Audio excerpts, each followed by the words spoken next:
Hi everyone, welcome back to English Connection, जहां हम English learning को easy और fun बनाते हैं. Today we are diving deep into a very interesting topic, modal verbs with have. Could have, should have, would have. नाम तो सुना होगा. Trust me, by the end of this video, you'll know exactly how to use these modal verbs to talk about past actions, possibilities, regrets, and more. So grab your notebooks and let's get started. First, let's understand the basics. When we use modal verbs like must, should, or could with have, we are talking about something in the past, bhutkal. The structure is simple.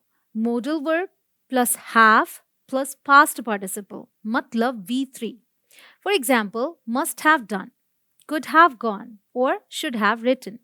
ध्यान दीजिए कि सबके साथ हम verb की third form ही use कर रहे हैं. Let's look at them one by one. And yes, if you like the video, don't forget to hit the like button. Let's start with must have. This shows strong certainty about the past. Something you're 90 to 100% sure happened. आप ऐसे बोलते हैं ना, जरूर ऐसा हुआ होगा. यानी कि must have भूतकाल में किसी घटना के प्रति दृढ़ विश्वास दर्शाता है. For example, the roads are wet. It must have rained last night. सड़कें गीली हैं, जरूर कल रात को बारिश हुई होगी. We are guessing this because we see the evidence, the wet roads. अब सड़कें गीली हैं तो रात में कोई पानी डालकर तो गया नहीं होगा. ऑब्वियस है कि बारिश ही हुई होगी. यानी कि एविडेंस के बेसिस पे हम अपनी श्योरिटी जताते हैं कि जरूर ऐसा ही हुआ होगा. Another example, he looks so tired. He must have worked late last night. वह बहुत थका हुआ लग रहा है. जरूर उसने रात में देर तक काम किया होगा. Sorry, I must have misunderstood then. Next is should have. This is used when we regret something we didn't do but should have done. मतलब कुछ ऐसा जो हमें करना चाहिए था लेकिन हमने नहीं किया. तो उस पछतावे को व्यक्त करने के लिए यूज होता है should have.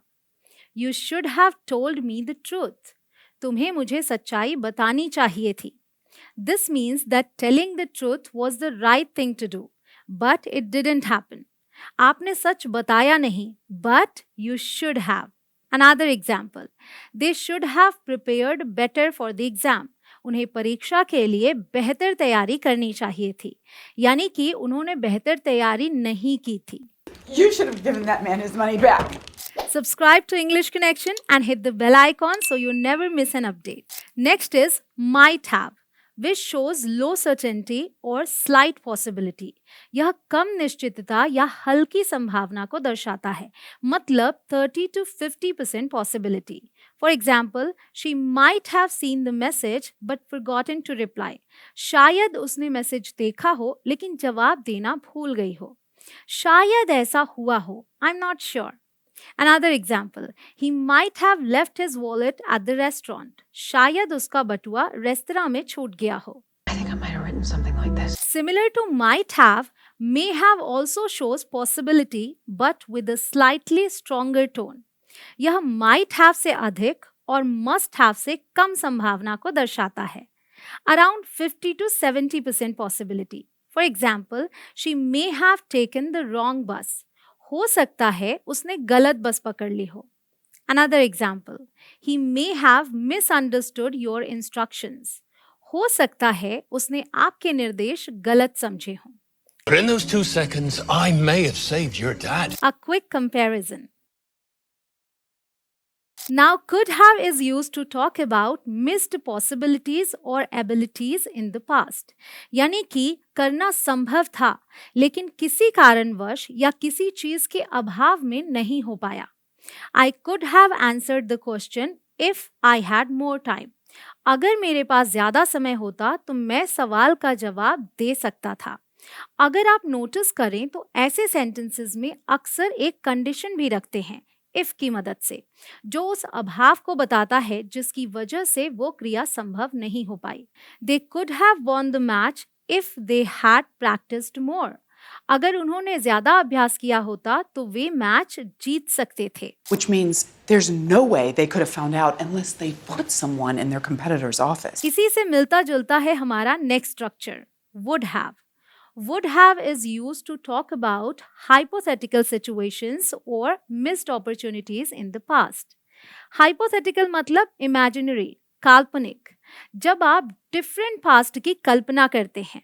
For example, we would have visited you if we had known you were home.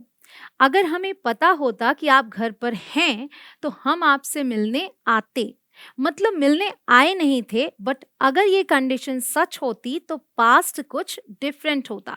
तो जब आपको डिफरेंट पास्ट इमेजिन करना हो तो यूज करिए would have. Another example, I would have scored better if I had studied harder. अगर मैंने ज्यादा मेहनत से पढ़ाई की होती तो मैं बेहतर अंक हासिल करता। If you wanted to talk on a plane or at a movie or over dinner, that would have been fine. Want to learn all tenses in just 1 hour? Click on the I button here. Now let's talk about can't have. This shows strong certainty that something didn't happen. यह दृढ़ विश्वास व्यक्त करता है कि कोई घटना नहीं हुई, यानी हो ही नहीं सकती थी या हुई ही नहीं होगी, क्योंकि हमारे पास तर्क वितर्क करने के लिए कोई फैक्ट है। For example, she can't have eaten the entire cake. It was too big for one person. वह पूरा केक खा ही नहीं सकती, यह एक व्यक्ति के लिए बहुत बड़ा था। तो क्योंकि केक बहुत बड़ा था जिसे कोई एक व्यक्ति अकेले खा ही नहीं सकता था, इसलिए हमने can't have यूज किया। Another example, he can't have forgotten my birthday. He just wished me yesterday. हो ही नहीं सकता कि वह मेरा जन्मदिन भूल गया हो, उसने तो मुझे कल ही शुभकामनाएं दी थीं। Mr. Foster. He can't have done that. Now, needn't have is used when something was done but it wasn't necessary. जब कुछ किया गया हो लेकिन ऐसा करने की आवश्यकता थी नहीं। For example, you needn't have bought such an expensive gift. तुम्हें इतना महंगा तोहफा खरीदने की जरूरत नहीं थी। Another example, he needn't have worked so hard. The task was already complete. उसे इतनी मेहनत करने की जरूरत नहीं थी, काम पहले ही पूरा हो चुका था। Well, he needn't have worried. Finally, ought to have shows missed moral obligations or advice. यह नैतिक कर्तव्य को दर्शाता है जो पूरा नहीं हुआ, मतलब होना चाहिए था। For example, you ought to have helped her when she needed you. जब उसे तुम्हारी जरूरत थी तब तुम्हें उसकी मदद करनी चाहिए थी। Another example, he ought to have studied harder for the exam. उसे परीक्षा के लिए और मेहनत करनी चाहिए थी। I ought to have replied that beauty is of little consequence. Let's quickly recap. Must have, strong certainty. Should have, regret or unfulfilled obligation. Might have, low certainty. May have, slightly stronger possibility. Could have, missed possibilities. Would have, missed opportunities or imagination. Can't have, certainty something didn't happen. Needn't have, unnecessary actions. Ought to have, missed moral obligation. That's all for today. Now it's your turn. Practice these examples and write your own sentences in the comments below. Don't forget to like, share, and subscribe to English Connection for more easy and fun lessons. See you in the next video. Bye for now.